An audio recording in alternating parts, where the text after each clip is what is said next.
रीवा से अनिल शर्मा। रीवा के पूर्व सैनिक ने एक फैसला लिया कि 1 रैंक 1 पेंशन योजना सरकार नहीं मानती है तो हम किसान आंदोलन का समर्थन करेंगे।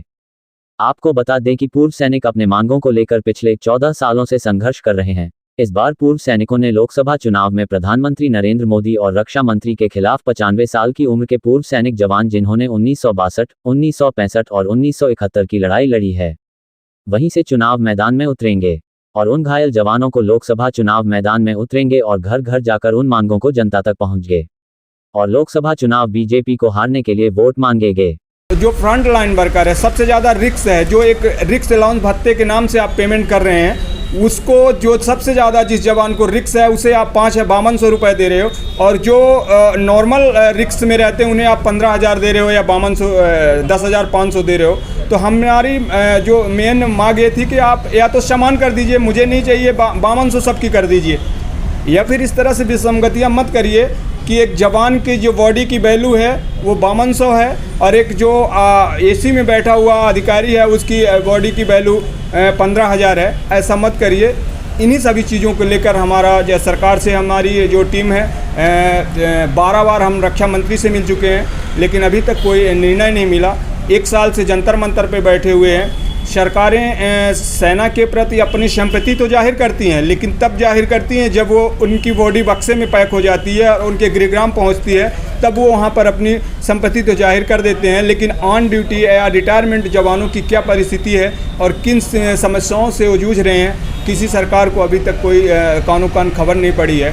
इसलिए हमारी जो हमने ये फैसला किया है कि अगर सरकार 29 तारीख तक नहीं मानती है तो भारत के पूर्व प्रधानमंत्री लाल बहादुर शास्त्री जी का नारा जो था जय जवान जय किसान, जो जिन्होंने 1964 को ये नारा दिया था, हम भी किसानों के साथ में बैठकर और उनके साथ मिलकर जय जवान और जय किसान एक साथ आंदोलन करेंगे। देखता हूँ सरकार क्या करती है और क्या करना चाहती है। तो सरकार के ऊपर डिपेंड करता है कि हम जवानों के हित में हैं या जवानों को हम मानते हैं। देश के अंदर आप देख लीजिए, मंत्री से लेकर संतरी तक सेना के सुरक्षा घेरे में रहते हैं। देश की सरहदें अगर आज सुरक्षित हैं, देश का हर व्यक्ति सुरक्षित है, सेना के जवानों को लेकर। और जवानों की परिस्थितियां क्या हैं कि 1 साल तक हमारे प्रधानमंत्री के ऑफिस से महज 500 मीटर दूर पर बैठे हुए जवान की आवाज़ उनके कान तक ने पहुंची। इसे भाग्य कहें या दुर्भाग्य कहें, इससे ज़्यादा मैं कुछ नहीं कह सकता।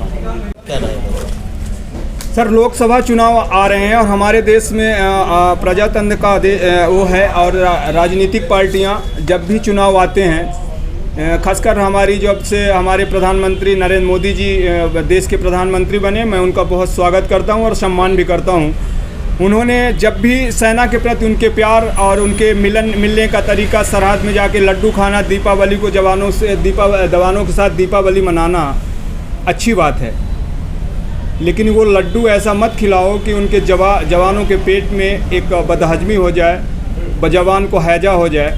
ऐसा लड्डू खाने से क्या फ़ायदा सर। 1 साल से तुम्हारे 500 मीटर की दूरी पर बैठे हुए पूर्व सैनिक, मतलब ऑन ड्यूटी जो जवान है उसका सम्मान है।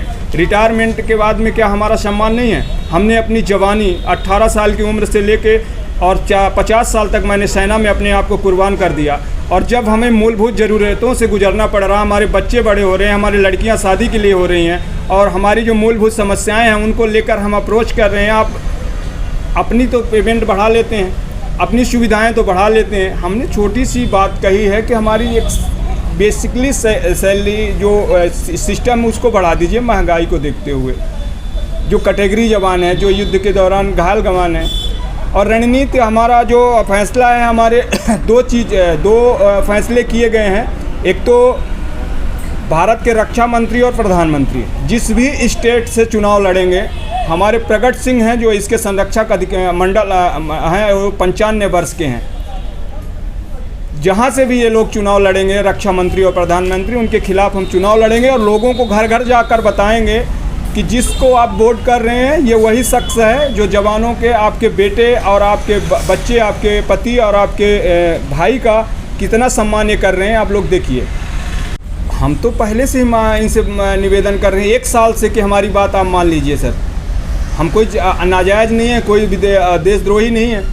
हम तो अगर मान लेते हैं तो हमको कोई आपत्ति नहीं।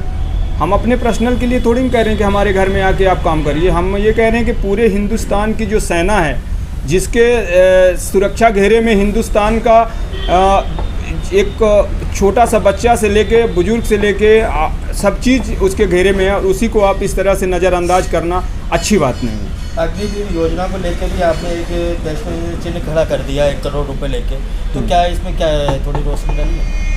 सर अग्निवीर देखिए, अग्निवीर इन्होंने बनाया, पता नहीं किस बेसिस पे बनाया, किस विचार से बनाया, ये तो इनकी सोच है। इनके जो सलाहकार हैं, जो सुरक्षा सलाहकार हैं, सेना को किस तरह से बनाना चाहते हैं मैं नहीं जानता हूँ।